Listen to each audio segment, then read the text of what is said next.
বাংলাদেশের এমন একটা জেলা যেটাকে সবাই চেনে খাজা অথবা গাজার জন্য, কিন্তু অনেকেই জানে না এই জেলায় আছে দেশের প্রথম রেলওয়ে স্টেশন, রবীন্দ্রনাথের কুঠিবাড়ি, দেশের দ্বিতীয় বৃহত্তম পৌরসভা, সাবেক বৃহত্তম রেল সেতু, লালন আখড়া সহ অসংখ্য historical place. So welcome to the cultural capital of Bangladesh, Kushtia.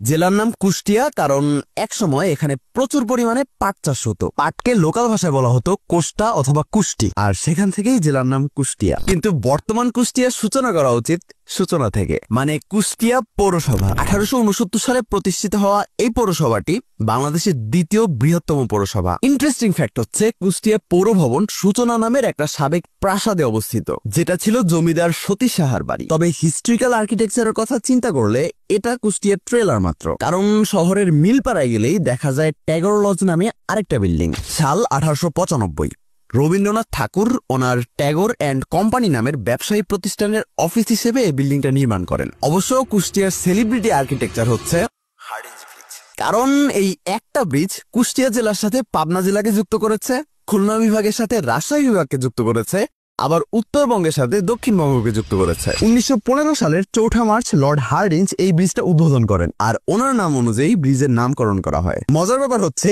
এই ব্রিজের নির্মাণ কাজে ব্যয় হয়েছে প্রায় 3,51,32,164 টাকা। 2025-এ এসে যমুনা রেল সেতু উদ্বোধনের আগে দীর্ঘ প্রায় 110 বছর যাবত এটাই ছিল দেশের সবচেয়ে বড় রেল সেতু। শুধু রেল সেতু না, দেশের প্রথম রেলওয়ে স্টেশনের অবস্থানও এই কুষ্টিয়াতে, জগতী। 15ই নভেম্বর 1862 এই দিনেই কলকাতার শিয়ালদা থেকে জগতী পর্যন্ত রেল যাত্রা শুরু হয়। একই কারণে জগতী হয়ে উঠেছিল একটা বিজনেস হাব। তবে বর্তমানে এর অবস্থা একদমই জরাজীর্ণ, কারণ আমরা বাঙালি, আমরা ইতিহাসকে হাতে না পায়ে ঠেলতে পছন্দ করি। যাই হোক, কুষ্টিয়ার সবচেয়ে জনপ্রিয় জায়গা সম্পর্কে জানতে হলে যেতে হবে লালন আখড়ায়। যদিও এই জায়গা নিয়ে কন্টেন্ট বানানো প্লাস গাঁজাখোরদের গালি খাওয়া দুইটাই ডান। তাও ছোট করে বলতে চাইলে এখানে আছে লালন শাহের কবর, ওনার মিউজিয়াম আর ভক্তদের থাকার জায়গা। সাথে বছরে 2 বার এখানে লালন উৎসব হয়, যেটাকে আপনারা লালন মেলা নামে চেনেন। এছাড়া লালনের সাথে রবীন্দ্রনাথকে একটু প্রায়োরিটি দিতে চাইলে যেতে হবে শিলাইদহ কুঠিবাড়িতে। 1807 সালে রবীন্দ্রনাথ ঠাকুরের দাদা প্রিন্স দ্বারকানাথ ঠাকুর এখানকার জমিদার হন, কিন্তু বর্তমানে জায়গাটা জনপ্রিয় হওয়ার পিছনে কারণ রবীন্দ্রনাথ ঠাকুর নিজেই। কারণ এই বাড়িতে থেকেই 1889 থেকে 1901 মানে প্রায় 12 বছর উনি জমিদারি করেন। বর্তমানে এই বাড়িতে রবীন্দ্রনাথের ব্যবহৃত পালকি থেকে শুরু করে বিভিন্ন রকমের জিনিসপত্র রাখা আছে। এগুলো ছাড়াও কুষ্টিয়ায় ইসলামিক ইউনিভার্সিটি সহ